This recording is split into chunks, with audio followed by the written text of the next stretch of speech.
Hi guys, welcome to my Marshall's View series.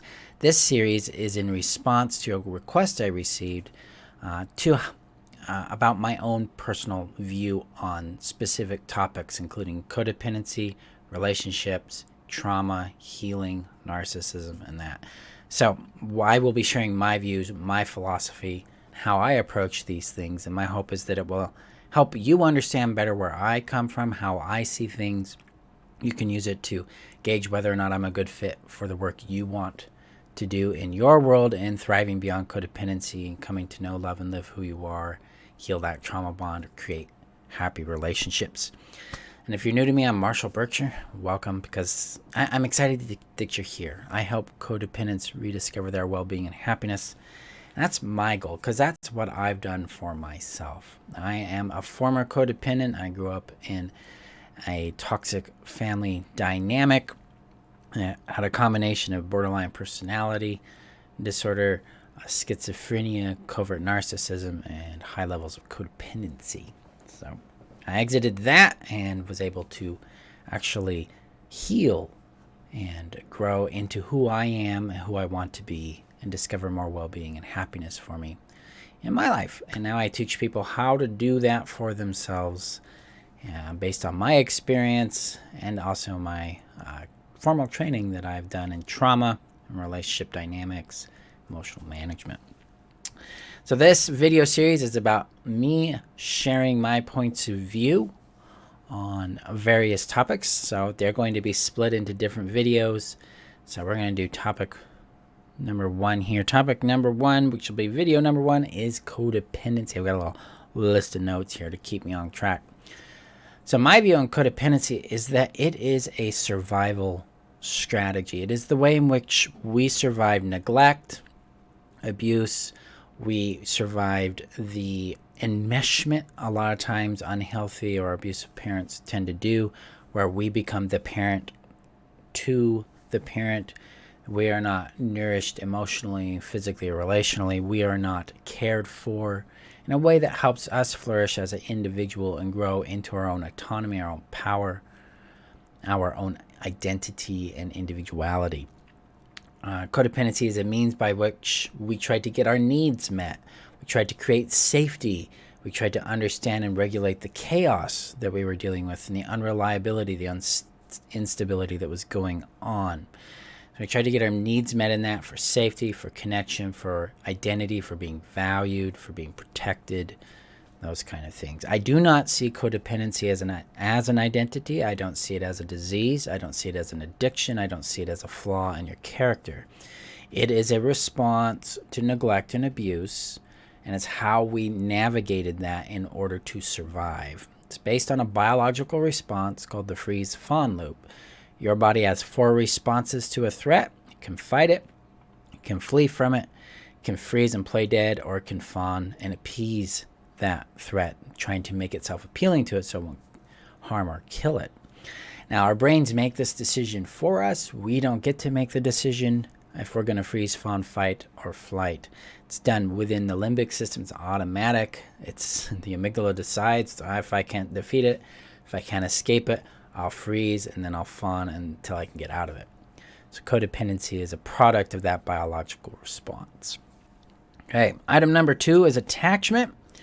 My view on attachment is it's our emotional bond with another human being, and that there's 2 types of 2 stages of maturity in attachment, rather. We have what's called child level attachment bonds, where the child learns how to become themselves because safety is being provided, nurture and care, comfort is being provided, and they are given shelter and safety in order to go out and explore and discover the world, come back, get feedback, get insight. So that's child attachment level bonds. And then those mature into what's called adult bonds, where the individuals can share a connection that maintains their autonomy, their capability, and their individuality. So the individuals come together to build interdependence because they have a whole sense of self. They're growing, they're willing to share themselves, they understand their separateness from the other person, they understand their autonomy, they understand consent, power, they understand boundaries. They build a connection through respect, consent, and vulnerability. So attachment's fundamental to all relationships. Attachment plays an enormous role in codependency. A child level attachment is driving a lot of codependency. The trauma bond is amplified by the attachment needs and the attachment injuries that we experience. We show up as, anxious attachment, avoidant attachment, or disorganized attachment. And that motivates a lot of how we interact with our relationships and our emotional bonds. And that can create a lot of pain for us, a lot of drama. And if we're dealing with either immature or unhealthy individuals or toxic, abusive individuals, that attachment can become very painful and can be used to manipulate us, and we can use it to control, fix, enable, or manipulate them to try to get our needs met as well. So healing attachment is essential, but the way I see it is we evolve or mature out of the child level attachment into adult bonds by first restoring our sense of safety, sanity, and self to ourselves, building a secure bond with ourselves, and then building it with others as well, platonically. We don't jump into the romantic end of the pool for a while. We need to build sustainable, healthy, reliable connection and community around us so that we have a safety net, we have support and guidance, we have shelter that we can come back to when we go out and date and discover and find out things, come back, get feedback, get care, get love, those kind of things. So attachment's fundamental to our healing. We need to mature it from a child level attachment bond to an adult level attachment bond. Now, abuse is number 3 here. Abuse is the overt or covert violation of a person's boundaries. That includes their body, that includes their energy, their mind, their emotions, their territory, their resources, money, jobs, things like that. Abuse is a harm against that person. Now, the individual that is receiving the action of another person is the one that gets to define the abuse, because abuse is defined by the impact it has on that person. So thing A may not actually be abusive to person A, but it may be to person B because of their own context and what they need. A really good example of that is some people have no problem with people yelling. Yelling in general, or being yelled at. It doesn't activate them. They don't have an issue with it. But for others, that is a very serious problem for them. It feels abusive, it feels harmful, it feels violating, it feels very scary.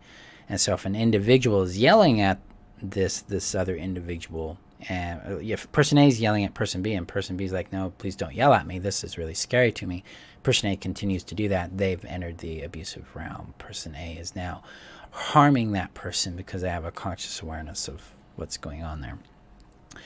Abuse is not tolerable. Abuse is not something that needs to be tolerated. It's not something that needs to be given a pass or needs to be given understanding. Abuse is a behavior, and abuse needs to be confronted, and there needs to be strong boundaries put there. And the boundary would be like, this hurts me, do not do it again, or I have to leave the relationship, or we have to change how things work here, because this is not an acceptable thing. So it's a zero tolerance game. You inform somebody about how that impact works. If they care, they'll change their behavior. If they don't have that kind of integrity, or they're not working on themselves, or they don't care, they won't. And then you're gonna have to execute your boundary for your own well-being and your own happiness, which often is leaving the relationship, because abuse is not something we should tolerate. It's something that needs to be confronted, and then we leave if it persists. Okay, topic number 4, narcissism. Narcissism, my view on it is that it's a mix of nature and nurture. So a lot of studies coming out right now are showing that people with narcissistic personality disorder have different brain, their brain structures are in different sizes compared to people with more empathy.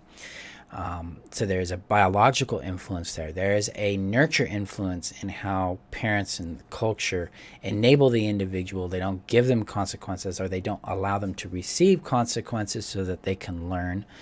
And then there's this permissiveness that's often granted to people who develop malignant or toxic narcissism. It's a permissiveness of getting away with harmful things and not actually dealing with their consequences that they create for themselves because the enabler in their life is trying to help them. And so narcissism, I believe, comes from a nurture and nature component. Someone with NPD is not likely to heal. I mean, statistically, that's what we understand. That's what the research is bearing out currently. I follow a man named Dr. George Simons who studies this, and it's what he's discovering as well. Now, within narcissism, we have NPD, which is the personality disorder, and then you have a spectrum of people just having narcissistic behaviors.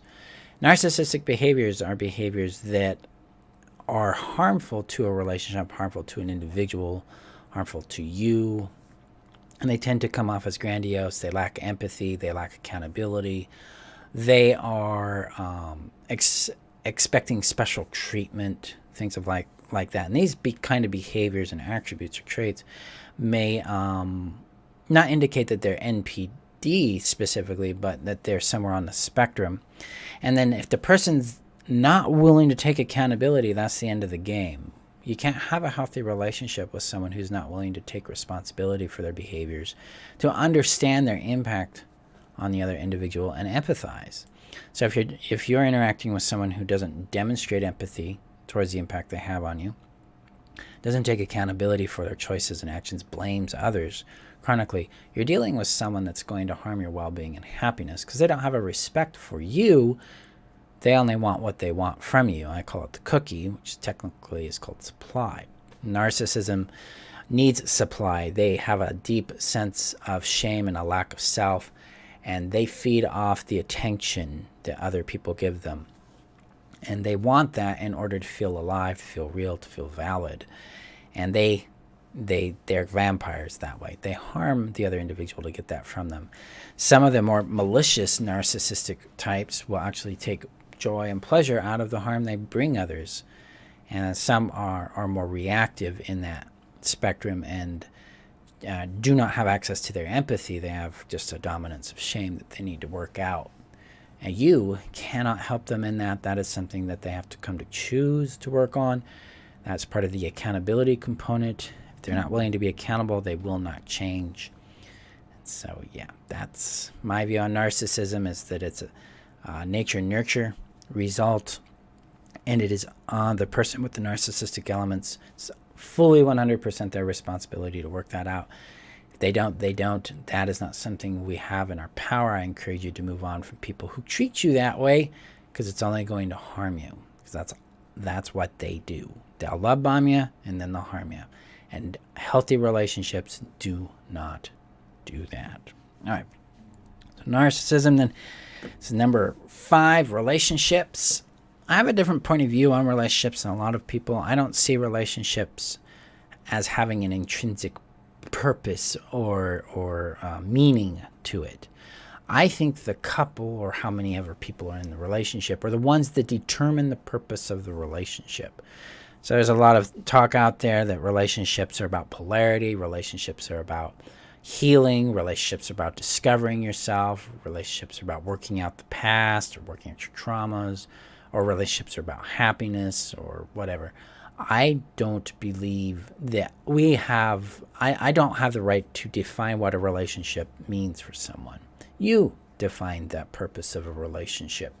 Now, relationship does create certain kinds of predictable results in our world, and one of those results is healing. We tend to find more healing in healthy, sustainable relationships. We do not find healing in toxic relationships. We don't stay in relationships that are toxic to heal, because you can't. It's like keeping the cancer in the body in order to get better at overcoming the cancer. It doesn't work that way. How it works is we leave unhealthy relationships and build healthy ones, and that's what helps us ultimately heal. So healing is a natural byproduct of being in a relationship, but I don't see it as the purpose of it. Happiness is a natural byproduct of healthy relationships that are operating in compatibility and honesty, and it allows them to thrive. So it's a natural byproduct of that. Growing, your self-growth, self-awareness, awareness of the other individuals involved in the relationship is a natural result of being in a healthy relationship. And so that's kind of the joy of relationships, is it does create these kind of results, but I don't believe that those results denote a purpose of relationship. You and those you have a relationship with get to define that for you. That's the magic of it. You get to live the relationship on your terms, your way, in a way that works for you and for them. So yeah, ultimately, another byproduct of that is your needs are met, wants are met on a consistent and regular basis. That's the joy of it. But that's not necessarily the whole purpose. A lot of times people get into a relationship with expectations. Well, let's get into relationships with people, get to know them, and see how they fit with us, so that we can make commitments that make sense to us and that are organically compatible. So that is my view on relationships. All right, so number 6, success. Again, this is something you get to define. See, the world tends to define success as money or power or prestige or status, blah, blah, blah. You get to define it your way. I feel quite successful, yet I live in a basement apartment. I have my little room, my office here. I'm not in some opulent office in New York or something. The success is something I get to choose for myself. And I get to define that, and I get to enjoy it. And I look at it from an emotional perspective of how satisfied I am, how interested and curious I am about what I do, and what kind of results it's creating, and how satisfying that is for me. So success is your definition. You get to define it. You get to establish it, because you're the one who lives with that consequence. Okay, number 7, abundance. Now, abundance is not necessarily a topic a lot of people would think falls in with codependency, but it does. Codependency relies on scarcity. It relies on the idea that there is a limited supply out there of love, of connection, of being wanted, being valued, of your own personal success, your own personal opportunities. And that scarcity keeps us hanging on to things that do not work for us. Keeps us attached to things that don't serve us. So it's called the better than nothing trap. I better keep this relationship because it's better than nothing, because I'm not going to get anything else or get anything else better. That's the scarcity trap right there that's going to keep you stuck in your codependency, stuck in unhealthy relationships, jobs you don't want to be doing, businesses that don't work for you, that kind of thing. Abundance is the solution to this, but it's not from a positive thinking new age point of view. It's from a grounded point of view of like, let's look at abundance, let's open up and discover abundance and see what is real for you. That requires us to become curious about what options exist for you, what's available to you right now. What would it be like if you had more options? What if you be like if you acknowledge that there are opportunities out there for you? You may not currently be able to see them yet, but they're on their way. So there is an ask of faith in this. It's an openness to curiosity. But then we can actually start seeing results and start identifying these kinds of abundances in your world. And then you can start to build the skills and the means by which to gain and keep those things. That allows us to break free of being trapped in the better than nothing trap and find more happiness and well-being in our lives. So that's my basic view on abundance. Okay, so identity. We're here in I think it's number 8. 1, 2, 3, 4, 5, 6, 7. Yeah, 8. So identity and identity is number 8. A lot of people believe identity is a fixed feature. It's something that we live with. It's something that we just are, we won't change. But this isn't actually accurate. You've changed a whole lot throughout your life. You're going to change out a lot more. That's because identity is dynamic, it's alive, it's fluid, and it's partially a reaction and a response to reality, but it's also something that we can choose. I use a question a lot in my coursework called "Who do you want to be now?" or "Who do you want to be in this?" That allows us to discover another aspect of ourselves and become more attuned to ourselves so we can make better decisions, be more aligned with our well-being and our happiness, and understand ourselves and others better. So identity is a dynamic thing. It's a fluid thing. It is an aspect of ourself that evolves and grows in our world. So that's my take on identity. And then okay, so number 9 here is my emotional view on emotions. Emotions are a language in our body that's speaking to us. It's trying to get our attention. It's trying to help us understand something. So within us, I see that I find that there are aspects of self. Like we have an inner tribe of little selves, and they're expressing things. And usually the language they use is emotion. So if I find myself feeling happiness, then a part of me is happiness expressing that to me. It's like, hey, Marshall, I'm happy. And I'm like, oh, yes, I feel my happiness here. Or maybe they're sad and they're expressing the sadness, so I'm feeling my sadness. Emotions are not bad. They are not wrong. They are not right. They are natural and they are normal. And emotions do not need to be fixed. They don't need to necessarily be released. What they need to be is acknowledged, legitimized, and integrated. So acknowledgement means, hey, I feel this thing. It's here. It's present. I'm alive with it. Legitimization is, of course I'm feeling this thing. Look what's going on, or look what I've been through. Look at my history. Look what I've experienced.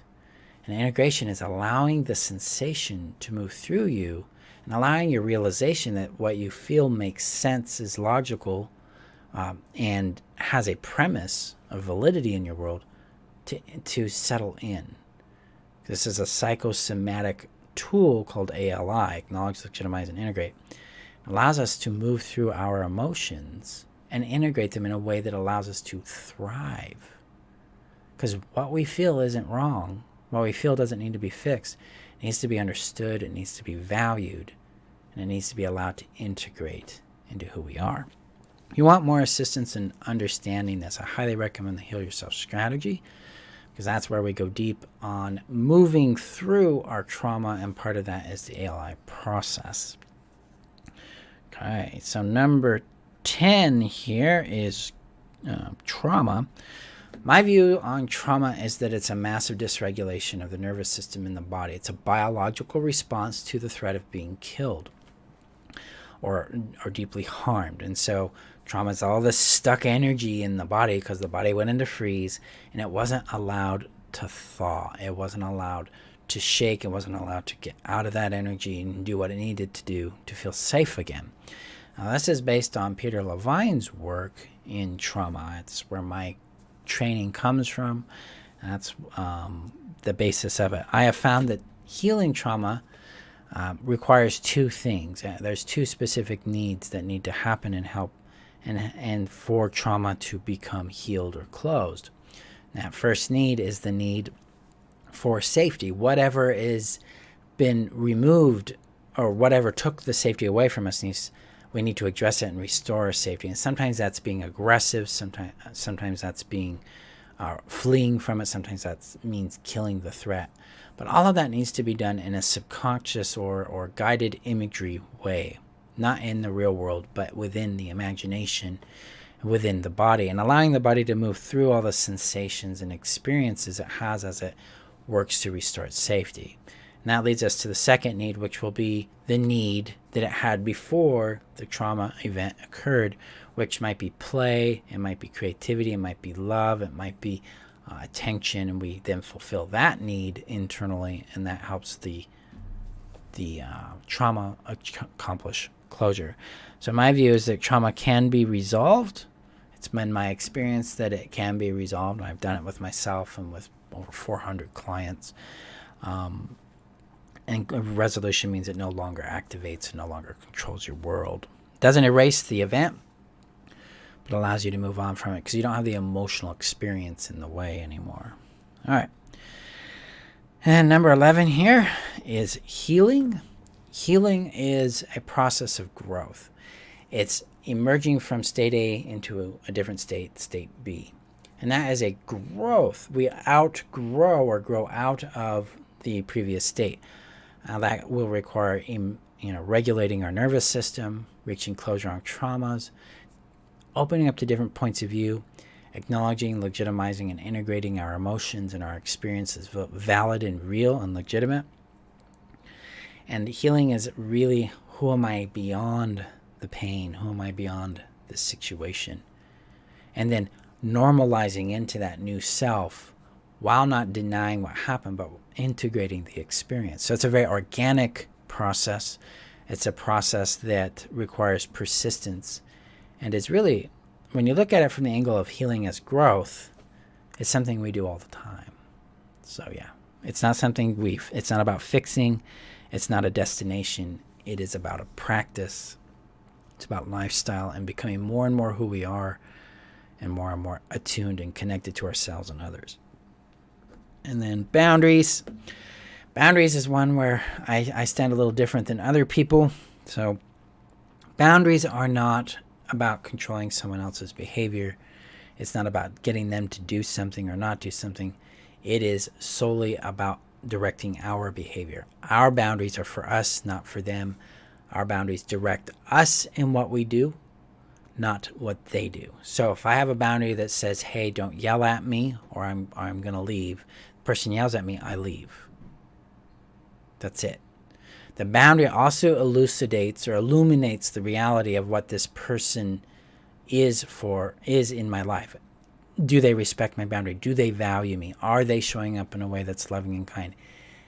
I'll know that if they respect my boundaries. And if they don't, then I know that they're not attentive to me, and then I need to make a decision about where they belong in my life, if they belong at all. So boundary respect is fundamental. It's fundamental to our safety. It's fundamental to our well-being. It's fundamental to our self-confidence, to our integrity, to our sense of identity and our power. But they are for us. We need to respect our boundaries, not others. Others will do whatever they do. It's not our business to try to control them. It's our business to direct ourselves and discover what they do in response to that so we know where they fit. Boundaries are organic. They are a product of self-care.